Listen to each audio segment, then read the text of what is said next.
경찰청의 국수본이 국가수사본부가 윤 대통령 1차 체포영장 집행 당시 체증 자료 분석을 통해 현장에서 공무집행을 방해한 26명의 신원 확인 요청 공문을 경호처로 발송을 했다.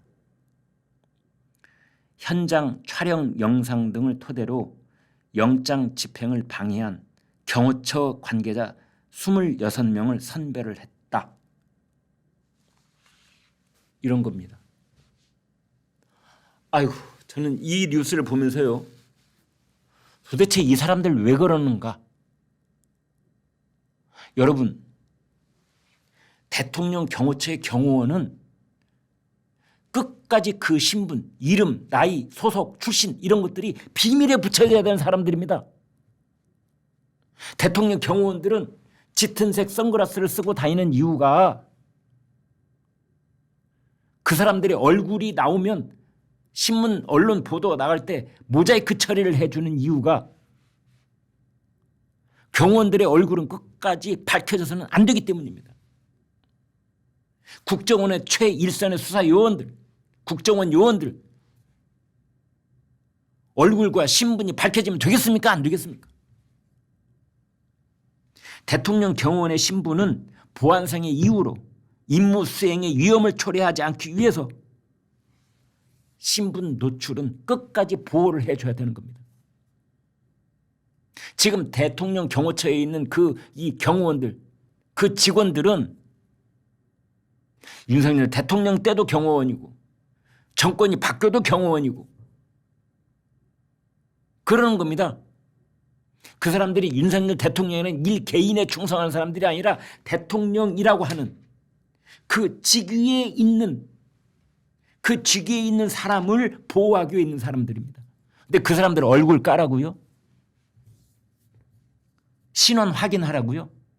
신원 확인하면 26명, 대통령 경호원들 26명 신원 확인하라고? 이 사람들 지금 정신이 있는 사람들입니까? 없는 사람들입니까?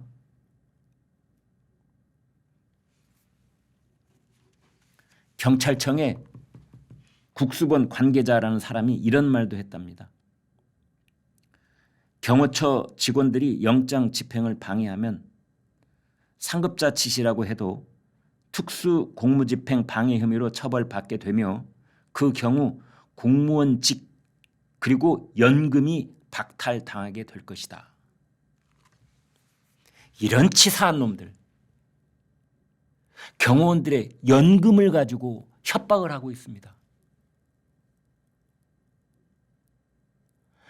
경호원들이 공무원입니다.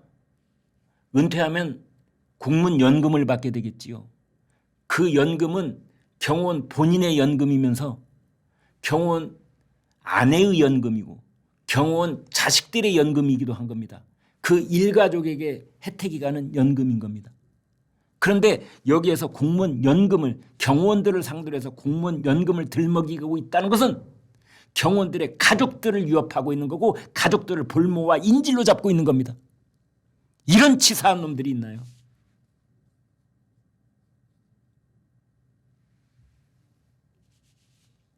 가장 치사한 놈이 상대편의 밥줄을 잡고 흔드는 상대편의 밥줄, 상대편의 밥그릇은 그 가족의 밥그릇인 겁니다. 본인만의 밥그릇이 아니고.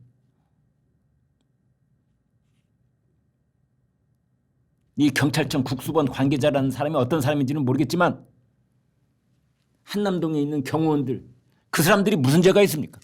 그 사람들을 향해서 특수공무 집행 방해죄다.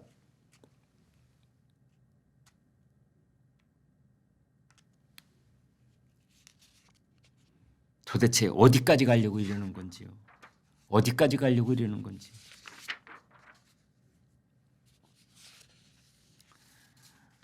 지금 나오고 있는 얘기로는 또 한 갈래 얘기가 다음 주 화요일이 아까 말씀드린 내란죄 특검에 관해서 이제 국회에서 표결을 하는 날이잖아요.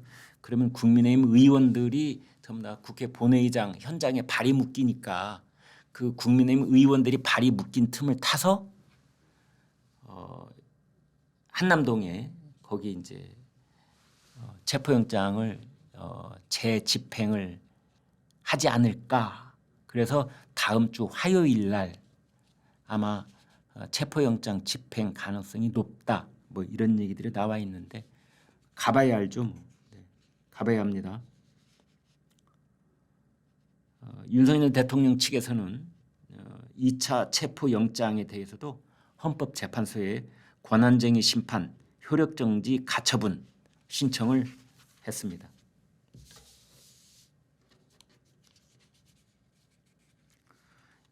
이재명 더불어민주당 대표가 지금 맨 앞장서서 대통령 경호처를 폐지하는 법안을 발의를 했습니다. 대통령 경호법 개정안을 6건을 제출을 했다는데요. 민주당이 제출한 겁니다. 그중에 4건이 경호처 폐지를 담고 있고 그중 일부는 경찰청 산하의 경호국으로 대체를 하자라는 안을 담고 있다고 합니다. 그런데 민주당 내부에서는 야 적당히 해. 나중에 후회할라. 만약에 민주당이 대통령을 탄생시키게 된다면 그때 가서는 어떡하려고. 나중에 후회할 짓 하지 마라. 그런 일부 의견도 있다고 합니다. 탄핵 상황이 끝난 뒤에 해도 늦지 않다. 제발 좀 서두르지 마라. 그런 의견도 있다는데 그런 목소리를 내지 못하는 이유가 이재명 대표가 대통령실 직속 대통령 경호처는 없애야 한다라는 말을 했기 때문이라고 합니다.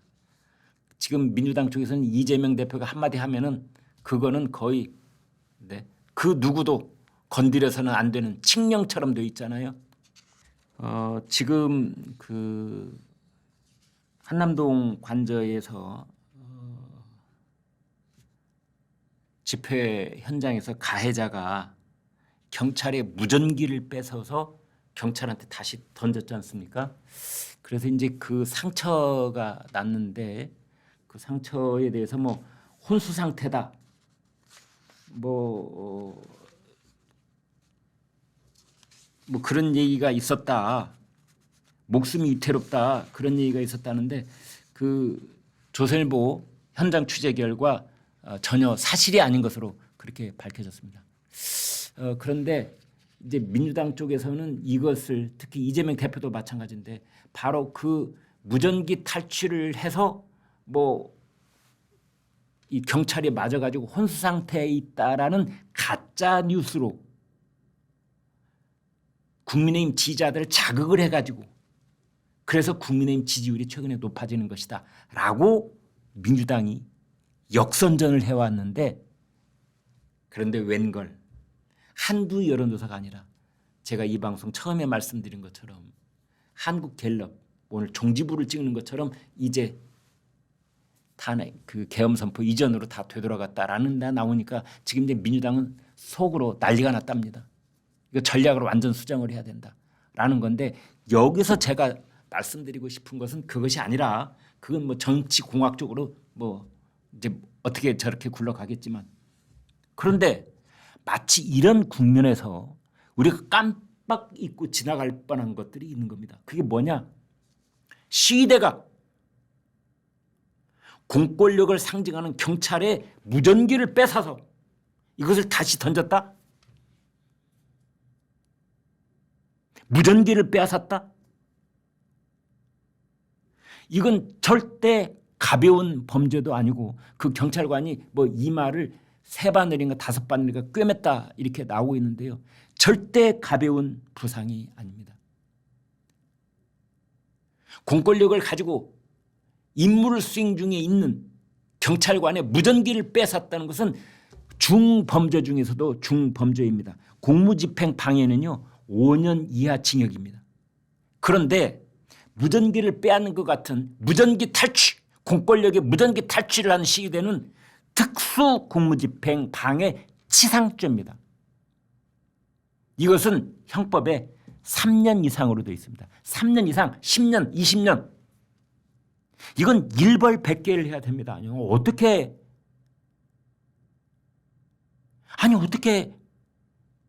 경찰이 가지고 있는 무전기를 빼앗아요.